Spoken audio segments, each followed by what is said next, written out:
You know, without an energy audit, you're just walking through the darkness. You really need to have an energy audit so it puts it down in black and white exactly how much power that you're actually requiring and needing. You can't do a battery upgrade without doing an energy audit. You just can't.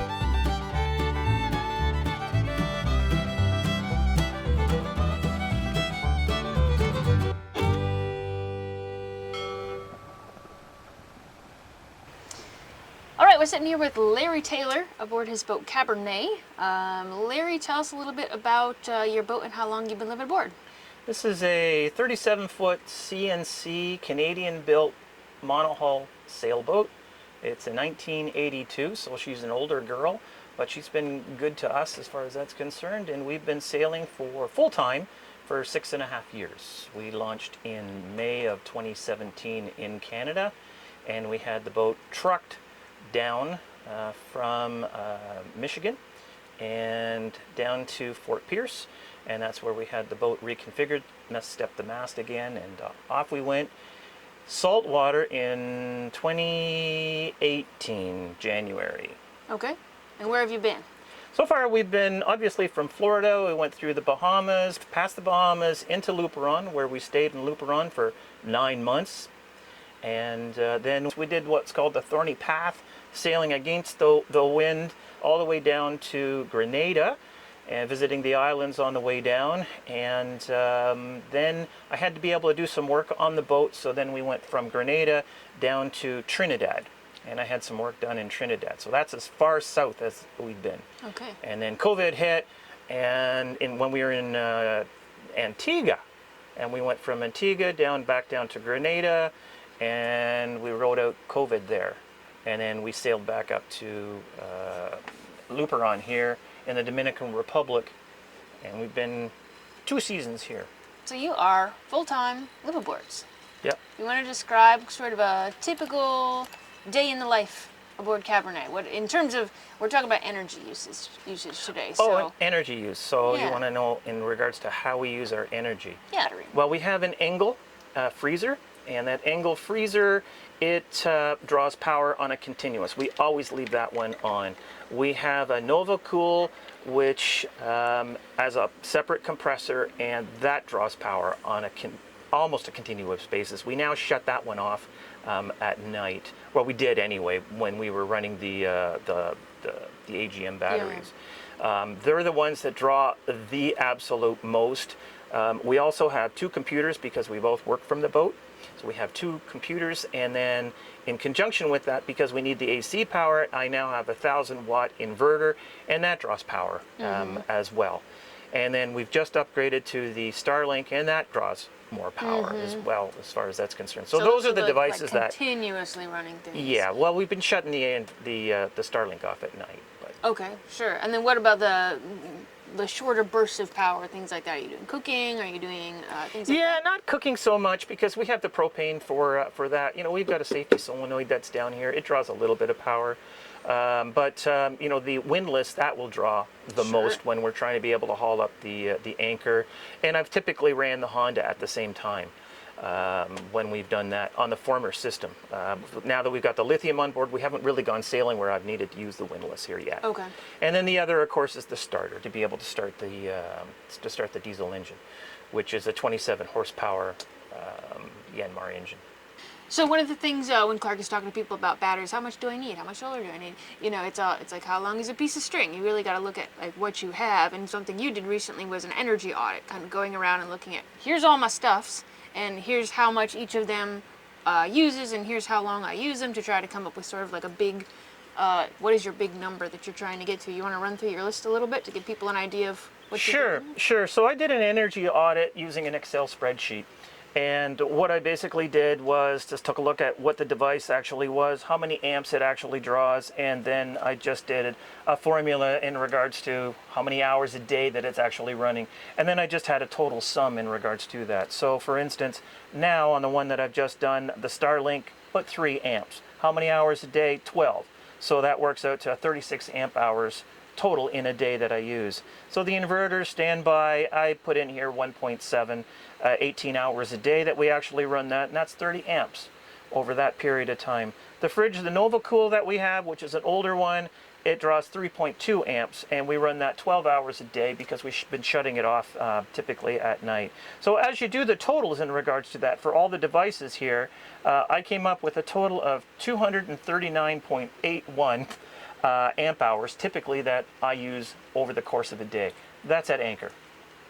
Now, what would that look like when you're underway? What things on there would be shut off, and what other things would be incorporated into the number if you were to do that for an underway sort of day? Mostly all of this stuff that we have on here, other than the work stuff, we have running.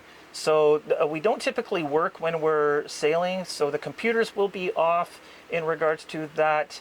The inverter will be off, but in place of that, we'll have the auto helm on and we'll have the chart plotter on as well. I do not have on board this boat an AIS, and I do not have on this boat a radar. So those things are really out of the equation. So I would say when we're sailing, we actually use less power.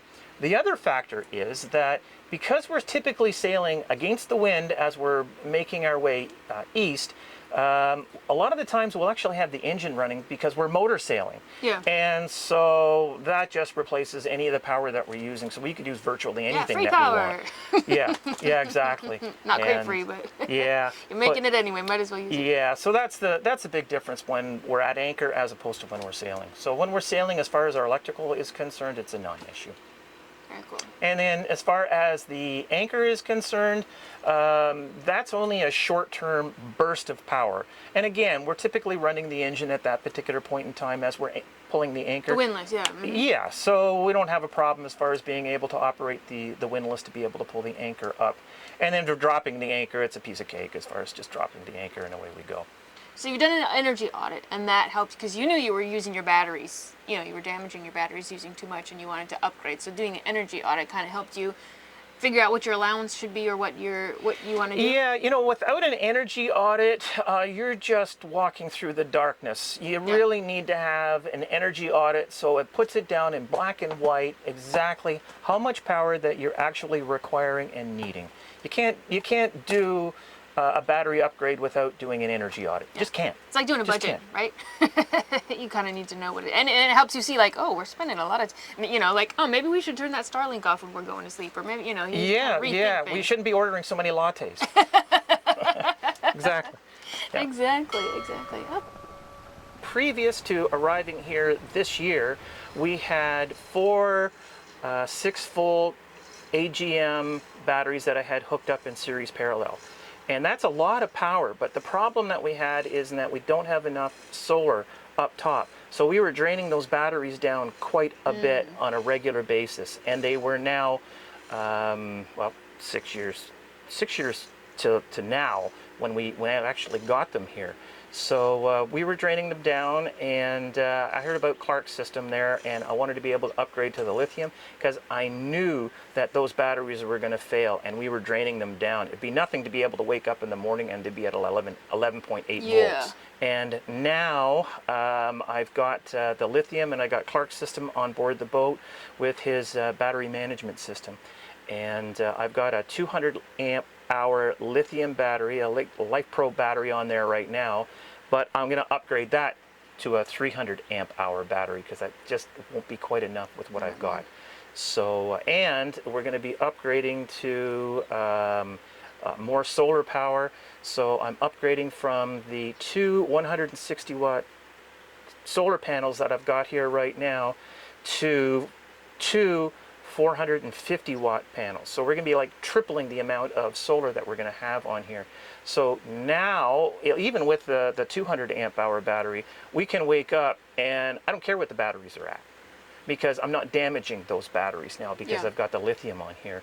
So it's really changed here right now in the way that we use our batteries. Yeah. So you got more coming in, and you got more room to store it. Well, I will have more because right now I just have the 160s up there right now. Oh, okay, so you're adding this. So yeah, in the next couple of weeks, I'm going to be putting the new 450 watt panels up top. And it's a tight fit to be able to do that. But I've got enough real estate up there to just make it fit.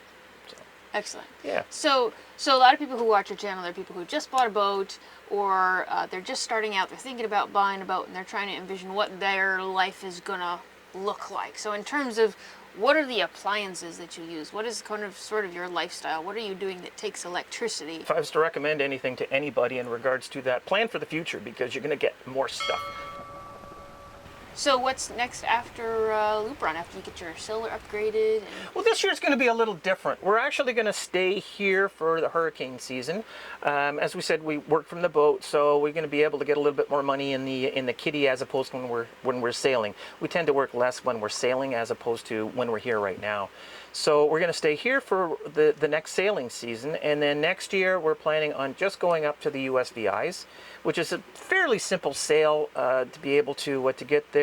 We've always in the past kind of skipped through it, and so we want to spend a little bit more time in the USVIs, and we'll go over to the BVIs as well, because that's just a short little line of sight sail. That's pretty straightforward. And then we're going to come back to Luperon again, because Luperon is a really great hurricane hole. It's got a great community. It's got 360 degrees worth of protection. It's on the north side of the island, so it's protected from the hurricanes from that standpoint. It's just a great location, so that's where we want to be. Beyond that, we were thinking here of going down to Guatemala and seeing what it's like down there. We've heard good things in regards to that. We've heard other things in regards to the temperature and the humidity and so on and so forth. And so that might be on the horizon as well. Well, cool. Well, thanks for sharing your energy audit with us, and we've enjoyed getting to know you here in Lupron, and we hope it's all going to work out for you. Thank you.